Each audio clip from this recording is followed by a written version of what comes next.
Hey, it's your guy Tyrrell back with the interviews. In today's video, we're going to break down the North London derby and see how Arsenal and Spurs drew 2-2. But before we do that, don't forget to give our video a thumbs up if you do enjoy it. The bell below does give you daily notifications regarding our organic, unfiltered soccer/footy analysis. And don't forget to subscribe to our channel. But now, let's get to the starting lineups. We look at Arsenal, more of a 4-3-3, Aubameyang, Lacazette, and Nicolas Pepe up front.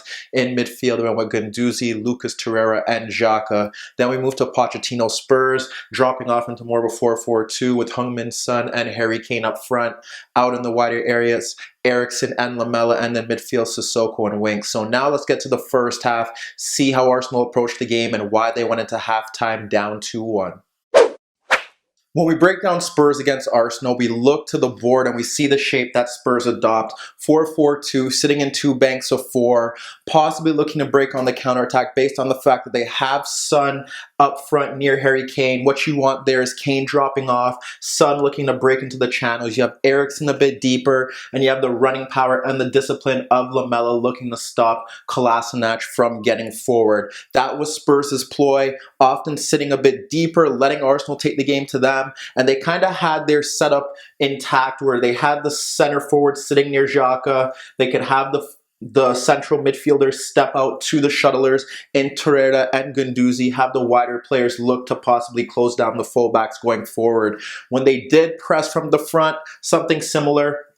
They were fine with one of Arsenal's center backs having the ball, but they always had one player on Xhaka. So if Kane stepped to press, you would have Son stick near Xhaka to ensure that there were no passing lanes out to him, and vice versa. If Son stepped out, instantly Kane would drop off into that space there. And like I said, then the midfield battle set and the wider players are able to step out. But the way that Arsenal did approach the game kind of helped Spurs out in terms of potentially stopping Xhaka from getting the ball in deeper positions to dictate play from the base of midfield. What would happen is that you'd have Lucas Torreira looking to play a bit higher, trying to make runs in behind or pick up the ball in between the lines. You would have Guendouzi drop off a bit deeper to get on the ball. And what would happen here is that even if one of the Spurs forwards did press, you would still have a box around Xhaka, because the way that Arsenal's midfield were set up was that it allowed Sissoko and Winks to maintain their position and box in Xhaka with Kane and with Son if they weren't pressing from the front. So that was kind of how Spurs were going about it.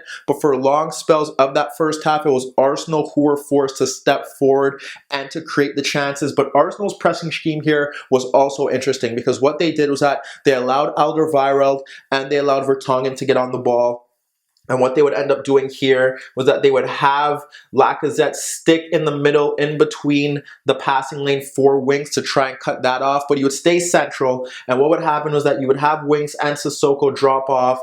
And what we would see here is that Lacazette would be in between them. And then you'd have Aubameyang in between or to the right of Sissoko, and you'd have Pepe to the left of Winks there. And what you would see is that they're cutting off the passing lanes to the fullbacks. They're allowing the center backs to push forward, and it ensures that there are no passes that could be played into the Spurs central midfielders. So that was a big issue. And when you have them taken out of the game, what happens here now is that you have Torreira and you have Guendouzi, and when the ball is shifted out to the wider areas, one of the shuttlers can push out. Sometimes you'd see Pepe and you'd see Aubameyang step forward, and that would allow Sissoko and Winks to be stuck in the same range as Guendouzi and as Torreira. But when they did push out and Pepe and Aubameyang couldn't step there, it was very simple for Arsenal, because let's say Guendouzi does step out to Davinson Sanchez, which he didn't really have to do, you would be able to have Xhaka step into his position to ensure that they aren't overrun in midfield. Or sometimes you'd even see Aubameyang or Pepe drop in. Sometimes even Lacazette step in to ensure that they were okay in those areas. So Spurs were unable to build from the back. What they try to do to combat that, is we saw it from goal kicks, is that you'd see Winks drop in, and that didn't really help them either, because what happened now was that you had Vertonghen and you had Alderweireld on the corner of the 6-yard box. You'd have Pepe and you'd have Aubameyang step to them because they're their pressing markers. Then you would have Lacazette step to wings, and then you'd only have Sissoko free. Sometimes you'd see Sissoko and wings alternate that role, but all it did was that it ensured that now you have the shuttlers who could step out to the fullbacks. They kept narrow, but when the ball was pushed out, they could step out, and you could push Xhaka higher to Sissoko if need be, or even if the ball switched out, let's say Guendouzi has to step out to Sanchez, you could have Tyrrell quickly shift across the pitch to close down Sissoko. So they didn't really struggle in that regard, and we also saw them almost force Spurs into a huge mistake that could have led to a goal-scoring opportunity, and it stems from Spurs trying to gamble to play out of the press. And what happens here is that Lloris plays the ball to Vertonghen, and when Pepe steps to him, he instantly clips it out to Dani Rose, and when Rose gets the ball, Tyrrell shifts out, and although Rose gets by him, Lacazette drops off to win the ball, and then Rose takes him out, which does lead to a booking. After that, we saw Lloris punt the ball on several occasions because he didn't want to risk Spurs losing the ball in their third or around the box, and that did show that Arsenal's pressing scheme was working because it stopped Spurs from building out of the back and creating chances or even dictating the tempo of the game. That's not to be said that Arsenal didn't struggle against Spurs playing long, and we'll get to that in a bit. But let's start with Arsenal. Initially, they were having a lot of joy down the left-hand side with Kolasinac breaking forward. He had a bit of a combination with Aubameyang, and it made sense for Aubameyang to run at Sanchez, who isn't a natural right back, but we didn't see that often. But we saw Kolasinac breaking forward, Lamela not tracking him on a few occasions, like I said, just loose balls being played down the left-hand side. The first one we saw, Aubameyang split Sanchez and Sissoko for Kolasinac breaking forward, and he pulled it back for Pepe, who got across wings and got across Rose to fire a shot over the net. Even after that, we saw again, Kolasinac breaking past Kane, playing it to Aubameyang, who backheeled it beyond Sissoko for Kolasinac, but Sissoko tracked it well to clear the lines. We saw him drop it back to Guendouzi with Eriksen stepping, and he split Sanchez and Eriksen for Kolasinac breaking him behind, but Kolasinac slipped and fell. So you're seeing the elements of Kolasinac breaking forward, getting into that space, creating chances, or just getting into dangerous areas, and Spurs never really had an idea how to cope with that. There was also one more where we saw him play the backheel the ball actually into Aubameyang, and this is where we saw Aubameyang go 1v1 with Sanchez, cut in, and we saw Pepe peel off Rose, but Rose blocked the shot. So you're seeing them dominate down the left-hand side. We didn't get much of Arsenal down the right. Not much action from Pepe against Dani Rose, which doesn't make sense because you would want him to break forward and possibly run at Rose.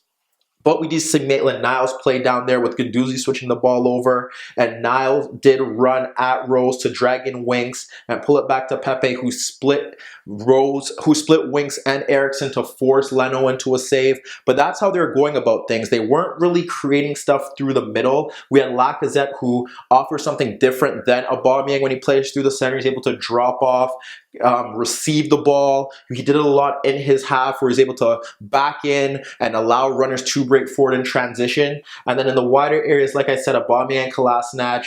We didn't see much of Pepe in the first half, but that was how Arsenal were getting at Spurs. They weren't really creating or forcing Lloris into several key saves, but Arsenal were rewarded with a goal towards the end of the half, and it stemmed from several poor clearances. This time Sanchez trying to clear the ball into Lamela, and David Luiz steps in and fizzes the ball out to Pepe, who did move to the left-hand side. And what happened here is that he dragged out Sanchez, and with Sanchez and Toby kind of within proximity of him, he locates Lacazette, and he fizzes the ball into Lacazette, whose first touch is superb, and he gets across Vertonghen, and he fires an unstoppable shot from point-blank range past Lloris. So you look at Arsenal, you see how they were able to go about things and find avenues down the left-hand side and score a goal. Spurs were able to find avenues towards goal, and they did it by playing direct, which did make sense because Arsenal didn't allow them to play out of the back. And it also made sense because they often had Kolasinac and they had Maitland-Niles pushing high, which means that there's a lot of space in the channels for them to exploit. And when you have Heung-min Son, who did this last year at the Emirates, breaking into that space with his speed, you're often going to get opportunities. We saw that in the build-up to the goal, and it stemmed from the press, actually, where Lloris had to punt the ball, and it's Kane backing up against Socrates and Xhaka, and he's able to win it, and Son picks up the ball and runs across David Luiz. before sliding the ball across him to Lamela.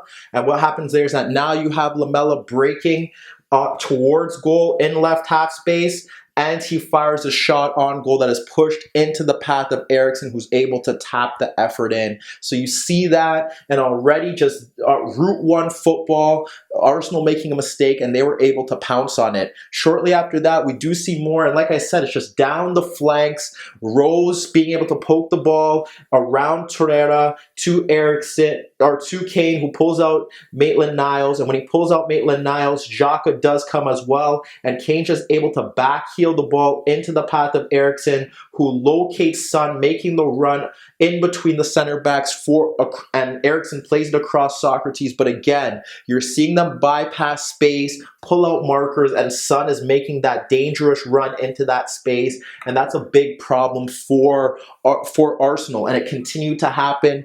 We saw Winks winning the ball around the box. What does he do? He slides the ball out to Eriksen, and Tyrrell does come towards him, and and with Maitland-Niles high, you're able to see the ball played into Son, who breaks into that space from the left channel, just constantly making those runs. He's able to run at Socrates now. You have Kane pulling off Luis, you have Lamela running through both, and with Guendouzi coming back to retreat, and you're able to have Son cut in on Socrates and fire a shot on goal that is pushed away by Leno, and it's a quality save. We look to one more example, and it doesn't sum up the goal, but again, it's just a simple Sanchez punt, and you have Kane stepping out into that space, and Xhaka tries to win it, and he's unable to win the ball, and he falls. So once he falls, Kane is able to pick up the ball, and we have Kolasinac high, we have Eriksen near Maitland-Niles, and with the center backs and Socrates and David Luiz high out of position, you have Son making that run. Lucky for Arsenal, Leno's able to read it, and he comes off his line, but again, just a risky game by Arsenal. Yes, they have Kolasinac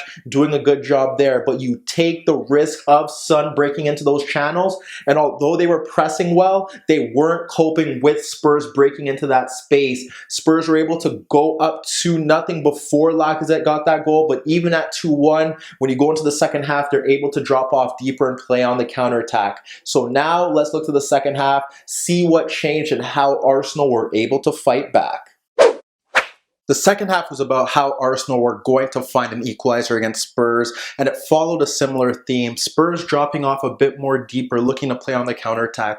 Arsenal pushing their wingbacks higher to peg back Lamela and Eriksen, but Arsenal still struggled to get in behind that defense. And what happened was that they were still relying on their fullbacks, Kolasinac with the overlapping runs, but his cross is not meeting intended targets. And we also saw Maitland-Niles, who did create one of the better opportunities, where he had Eriksen and Rose ahead of him, and he poked the ball in between them for Tyrrell, who, as it bypassed Winks ahead of Vertonghen, and with Sissoko coming across, he flicked it off to Guendouzi, who was able to fire a shot on goal that was pushed away. Spurs, on the other hand, looking to break on the counterattack, exploiting space in behind Kolasinac.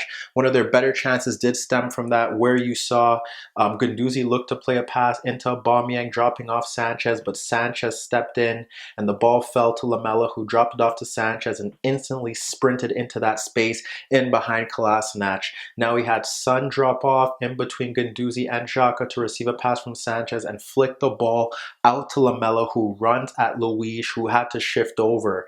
With that happening now, he's able to play the ball across to Son, who's able to gain a yard on Xhaka, and because they didn't want to clip him down, he's able to force a shot on goal that was pushed away by Leno. They had another opportunity from a Son throw-in that saw Lamela take on Guendouzi and cut in to find his marker in Kane, playing in between Socrates and Xhaka.